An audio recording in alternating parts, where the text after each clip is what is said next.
अब देखिए non homogeneous differential equation में एक और फॉर्म कि अगर आपकी डिफरेंशियल इक्वेशन कुछ ऐसी है, मान लिया d2y/dx² plus a1 dy/dx plus a2y is equal to qx मान लिया है, और qx क्या है, ये cos ax है या sin ax है, तब क्या करेंगे? नहीं समझे? बताइए, cos ax है या sin ax है, तब क्या करेंगे, कैसे? तो हाँ, qx की वैल्यू, मतलब देखिए ये पर्टिकुलर इंटीग्रल निकालने के लिए बताया जा रहा है, कॉम्प्लीमेंट्री फंक्शन का तो यही रूल होता है, ठीक है। तो पर्टिकुलर इंटीग्रल निकालने का फॉर्मूला भाई 1/fd ऑफ sin ax होगा। तो मेरी कोशिश ये होगी यहां पर डी स्क्वायर कर दें, डी की जगह क्या हो जाए, डी स्क्वायर, ये या ऐसे हो चाहे वो F D square of sine cause ax हो। मतलब मैं कोशिश ये करूंगा कि हमारा क्वेश्चन में ही दिया हो तो कोशिश करने की जरूरत नहीं है। बोले साहब मेरे पास तो पहले से दिया हुआ था, और आप कहेंगे हम कोशिश करेंगे, तो हम तो कोशिश करना चाहते हैं, तो आप कोशिश ना करें, क्वेश्चन में ऑलरेडी गिवन है। तो मान लिया डी स्क्वायर गिवन है, तो मैं करूंगा क्या, सुनो ध्यान से, डी स्क्वायर की जगह हम क्या करेंगे, माइनस ए स्क्वायर लिख देंगे। माइनस ए का स्क्वायर नहीं कर रहे हैं, ध्यान रखिएगा, मतलब ए स्क्वायर निगेटिव साइन, भाई माइनस ए का स्क्वायर करेंगे तो पॉजिटिव हो जाएगा ना। तो हम क्या करेंगे, डी स्क्वायर जगह लिखेंगे एफ माइनस ए स्क्वायर साइन ए एक्स, या यही काम यहां भी करेंगे, माइनस ए स्क्वायर कॉज ए एक्स। ठीक है, एक बात ध्यान रखिएगा, मान लीजिए कॉज क्यूब एक्स आ गया, तो उसको कॉज ए एक्स में कन्वर्ट करोगे, माने कॉज स्क्वायर एक्स है तो उसको 2 कॉज स्क्वायर एक्स माइनस 1 बराबर कॉज 2x होता है, तो उस फॉर्म में चेंज करना पड़ेगा। ठीक है, लेकिन एक शर्त यहां पर लगी हुई है कि भैया जो डिनोमिनेटर है ना वो 0 के बराबर नहीं होना चाहिए। अगर होगा तो मेथड हम आगे चेंज करेंगे, फिर बाद में बात करेंगे। ठीक है, अभी फिलहाल 0 के बराबर नहीं है। तो मेथड तो समझ में आ गया कि पर्टिकुलर इंटीग्रल कैसे निकालते हैं। अब एक एग्जांपल ले लेते हैं और जरा यहां पर 2 एग्जांपल डिस्कस करेंगे। क्यों करेंगे मैं बता रहा हूं, देखो ध्यान से। जैसे मैं एक एग्जांपल लेता हूं, d2y/dx² plus 9y is equal to e to power x minus cos 2x। अब e टू पावर x इसलिए आया क्योंकि e टू पावर x का रूल आप पढ़ चुके हैं। ठीक है, तो यानी कि ये कुछ ऐसा लिखा है ना, d² plus 9 y is equal to e to power x minus cos 2x, यानी ये आपका qx दिखा हुआ है ना। तो पहले तो क्या करेंगे, फॉर CF कॉम्प्लीमेंट्री फंक्शन क्या करेंगे, d² प्लस 9 को 0 करेंगे। जानबूझ के छोटा क्वेश्चन उठाया गया है जिसमें d का टर्म नहीं है, मतलब d² का ही टर्म है, क्योंकि कुछ क्वेश्चन ऐसे हो सकते हैं जिसमें d का टर्म आ सकता है। ठीक, वो कैसे होगा अभी हम बाद में बात करेंगे। देखिए अब क्या करेंगे, इसका एक ऑक्सिलरी क्वेश्चन बनाएंगे, m² plus 9 is equal to 0, तो m² is equal to minus 9, तो m is equal two plus minus 3i, यानी कि 0 प्लस माइनस 3i हो गया। यानी आपकी कुछ वैल्यू ये अल्फा प्लस माइनस आई बीटा टाइप की आ गई। तो CF क्या बताया गया था, बताया गया था e to power alpha X C1 cos beta X plus C2 sine beta X, यही बताया गया है ना। अच्छा, चूंकि अल्फा 0 है तो ये टर्म तो रहेगा ही नहीं, तो आएगा C1 cos 3x plus C2 sign 3x, ये आपका CF हो गया। ठीक है, हमने आपको CF में एक और फॉर्मूला बताया था C1 e to power alpha X cos beta X plus C2, ये वाला भी फॉर्म था, याद है ना। तो कहीं पर ये वाला फॉर्म दिया हो तो कंफ्यूज मत होइएगा। ठीक है, तो ये तो CF आ गया। ठीक, हम CF यहां नोट कर लेते हैं। हमने कहा CF को कुछ लोग क्या मान लेते हैं, y1 मान लेते हैं। ठीक है, मैं CF ही लिख रहा हूं, CF हो जाएगा C1 cos 3x plus C2, क्योंकि कुछ बुक्स में वो यही आंसर का पैटर्न फॉलो करते हैं, यही लिखते हैं वो, C1 e to power alpha X cos beta X plus C2, तो कंफ्यूज मत होइएगा, वो मतलब वही है। ठीक है, अब देखो पर्टिकुलर इंटीग्रल कैसे निकाला जाएगा, थोड़ा सा नोट कर लिया ना।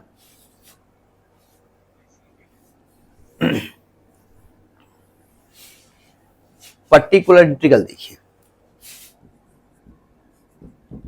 1/fd of e to power x minus cos 2x, यानी 1/fd बोले तो d square plus 9 e to power x minus cos 2x।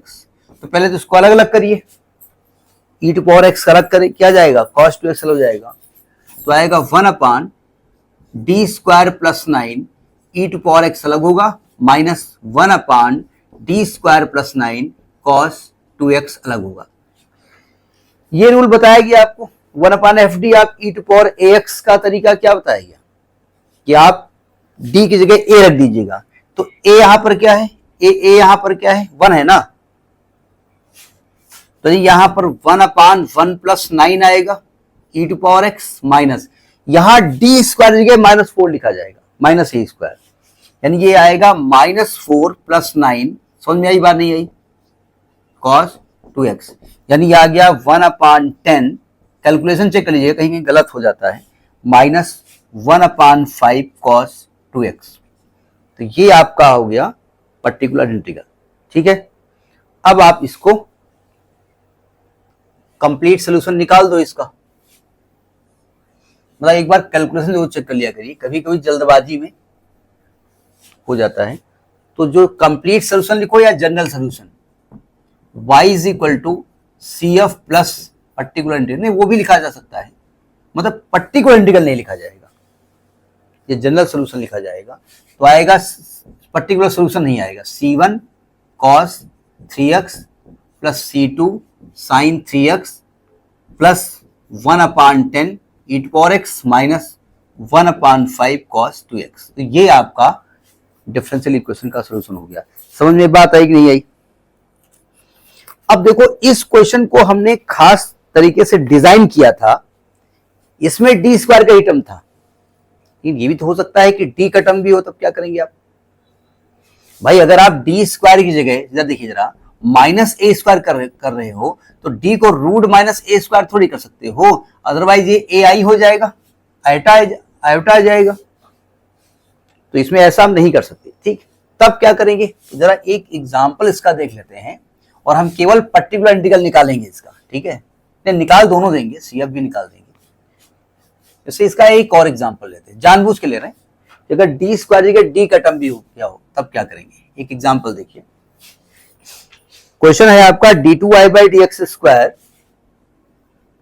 d2y by D X square minus 4dy by D X, 4dy by D X plus y is equal to a cos 2x। थोड़ा direct कर दें,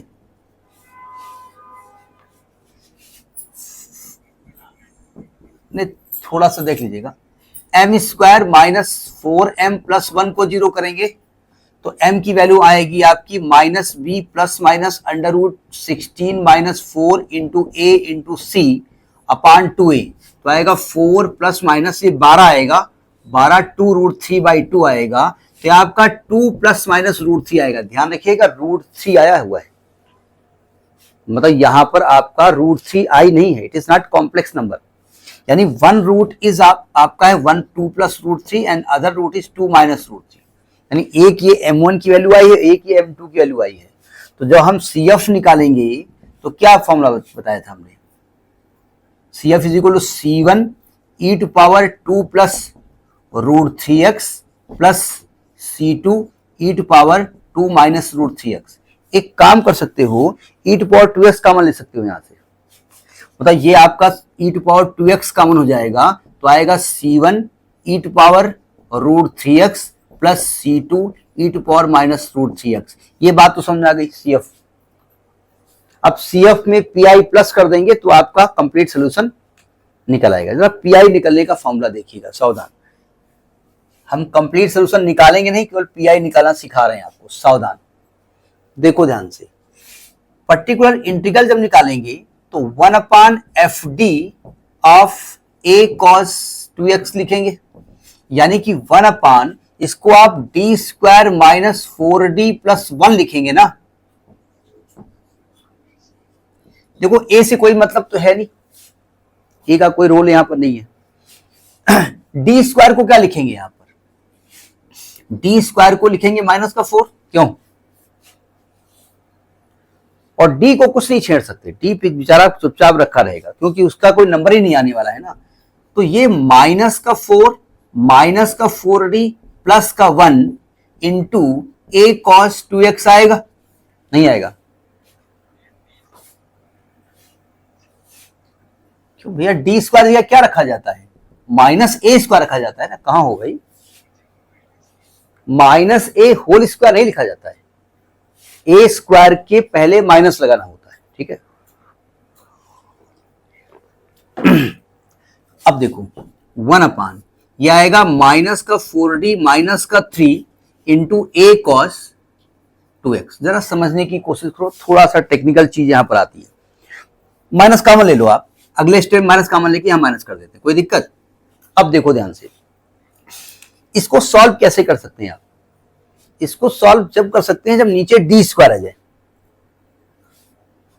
अब D square लाने के लिए क्या करना पड़ेगा कि हम अगर इसके कॉन्जुगेट से मल्टीप्लाई कर दें तो क्या नीचे डी स्क्वायर नहीं आ जाएगा?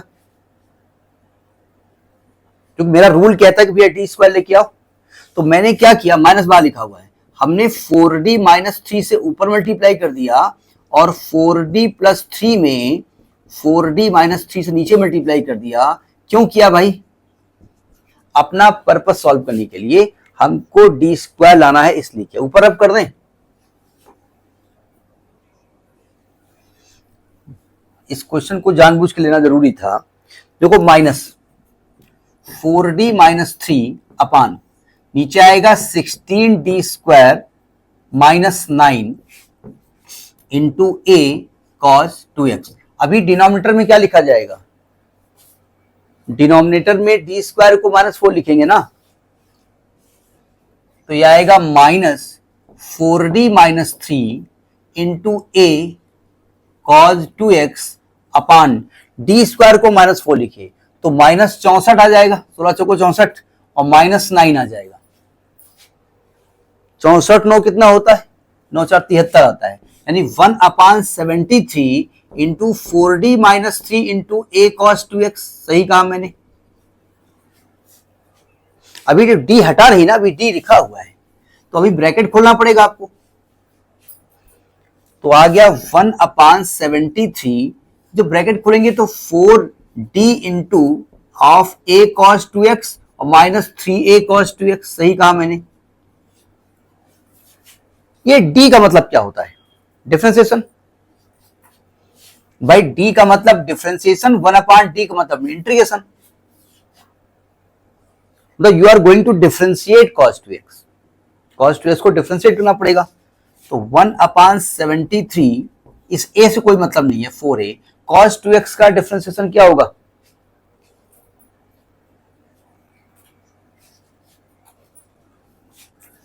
माइनस 2 साइन 2x और माइनस 3a cos 2x। इसका कुछ होना नहीं है, यहां तो डी थोड़ी लिखा है तो अकेला है। तो this will come 1 upon 73 minus 8a sine 2x minus 3a cos 2x। अब आप माइनस कॉमन ले सकते हो, ए कॉमन ले सकते हो, है ना। तो डी स्क्वायर लाने के लिए सब पूरा ड्रामा हमको करना पड़ा था। तो this will come minus A upon 73 8 sine 2x plus 3 cos 2x। ये आपका पर्टिकुलर इंटीग्रल है, समझ में आई बात नहीं है? अब आपको जब जनरल सोल्यूशन निकालना है तो y is equal to C F plus P I. C F आप निकाल चुके हैं और पी आई को इसी को प्लस कर दो तो आपका जनरल सोल्यूशन निकल आया। बात समझ में आ ही गई होगी, ठीक है। तो ये तरीका होता है जब आपका जो QX है, नॉन होमोजीनियस में जो QX है वो साइन AX हो या कॉज AX हो, ठीक। नोट करें इसको।